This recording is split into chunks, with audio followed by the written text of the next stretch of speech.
नमस्कार दोस्तों, स्वागत है हमारे कहानी दर्पण में आपका। दोस्तों, आज हम सुनेंगे गुदर साईं की कहानी। जयशंकर प्रसाद जी ने बहुत ही अनमोल कहानियाँ लिखी हैं, जिसमें से यह गुदर साईं की कहानी है। आइए सुनते हैं गुदर साईं की कहानी। गुदर साईं, ओ साईं, ओ साईं, एक लड़के ने पुकारा। साईं घूम पड़ा। उसने देखा कि 8 वर्ष का बालक उसे पुकार रहा है। आज के दिन पर उस मोहल्ले में साईं दिखलाई पड़ा। साईं वैरागी था, माया नहीं था, मोह नहीं था, परंतु कुछ दिनों से उसकी आदत पड़ गई थी कि वह दोपहर में मोहन के घर आता, अपने 2-3 गुदड़ यत्न रख कर उन्हीं पर बैठ जाता और मोहन से बातें करता। जब कभी मोहन उसे गरीब और भिखमंगा जानकर माँ से अभिमान करके पिता की कीनज नज़र बचाकर कुछ साग रोटी लाकर दे देता, तब उस साईं के मुख पर पवित्र मैत्री के भाव का साम्राज्य हो जाता।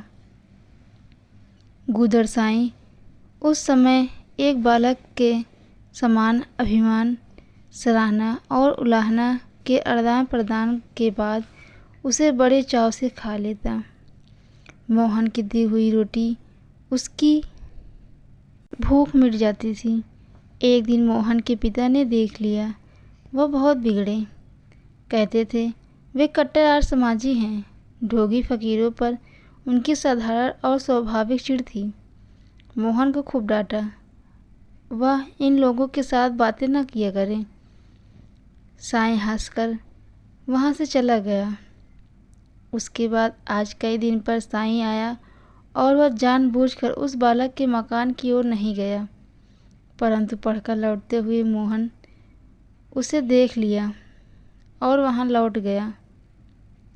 मोहन, तुम आजकल नहीं आते? नहीं, तुम रोटी ले जाया करो, भूख नहीं लगती। अच्छा, कल ज़रूर आना, भूलना मत। इतने में एक दूसरा लड़का साईं का गुदर खींच कर भागा।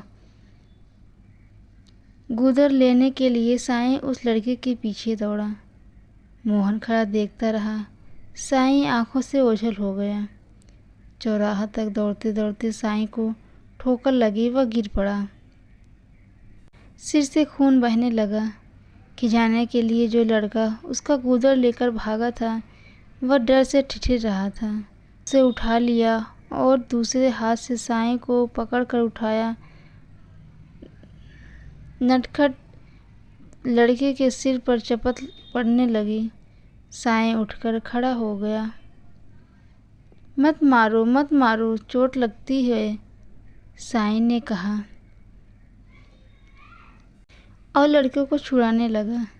मोहन के पिता ने साईं से पूछा, तब चिथड़े के लिए दौड़ते क्यों थे? सिर फटने पर जिसको रुलाई नहीं आती, वह साईं लड़के के लिए रो रहा है।